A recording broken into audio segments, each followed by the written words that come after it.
शाम के नाश्ते के लिए पत्ता गोभी को अच्छे से काट पीट करके धो लिया। इतने में बिग बास्केट से जो सामान ऑर्डर किया था भैया लेकर के आ गए। हॉल में सामान को नीर के पास छोड़ करके आ गई किचन में गर्मा गर्म पकौड़े बनाने के लिए। ये अब तैयार हो गए खाने के लिए। ताजी ताजी पत्ता गोभी को देख करके मैंने सोचा कि इसका आज पकौड़ा बना देती हूँ। बस फिर क्या था, इसको लगी मैं काटने पीटने। शाम होते ही छोटा नटखट का खौफ मुझे हो जाता है क्योंकि उसके नाश्ते का टाइम हो जाता है। शाम को जैसे ही नीर नीचे हॉल में आता है, पता होता है मम्मा कुछ देगी खाने के लिए। किचन में चक्कर लगाने के बाद से आ गया था हॉल में खेलने के लिए। मैं जब भी कुछ बनाती हूँ कोशिश यही करती हूँ कि जल्दी से बन जाए और ज्यादा ना बने। पत्ता गोभी को काट लिया था तो अच्छे से धो लिया था। अब थी बारी गरम मसालों को पीसने की। हरी मिर्च जो लाल हो गई थी मैंने पहले मिक्सिंग जार में डाला। मैं ये सब कर रही थी, जैसे ही नीर को पता चला गेट पर कोई आया है आवाज करने लगा। मैं आकर के देखी तो देखा कि बिग बास्केट से जो सामान मंगाया था वो भैया लेकर के आ गए। मैं नीर को हटाने की कोशिश कर रही थी बट नीर हटने का नाम ही नहीं ले रहा था।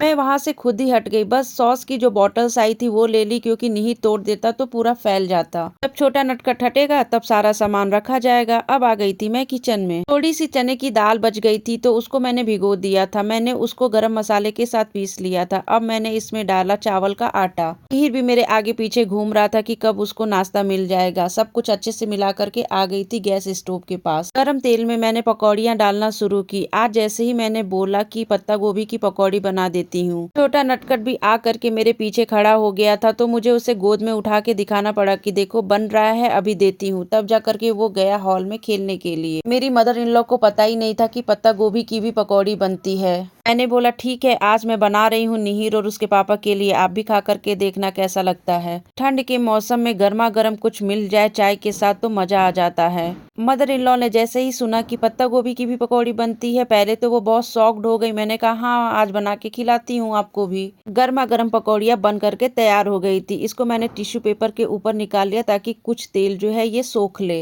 ये प्लेट में लगा रही थी अपने हस्बैंड के लिए। इसमें मैंने डाला टमाटो केचप। कितना टेस्टी टेस्टी लाल लाल पकौड़ी दिख रही है। सबसे पहले नीर को एक पकौड़ी दे दिया था जो उसकी दादी उसको बुला बुला करके खिला रही थी। दूसरा प्लेट मैंने लगाया अपनी मदर इन लॉ के लिए। टूथपेस्ट जो राशन में आ रखा था नीर उससे खेल रहा था। जैसे ही ले लिया रोने लगा। जैसे तैसे मनाया और दादी के पास बिठा करके बोला कि पकौड़ी खाओ। फिर चुपके से ले जा करके हस्बैंड को पकौड़े वाली प्लेट दे दी।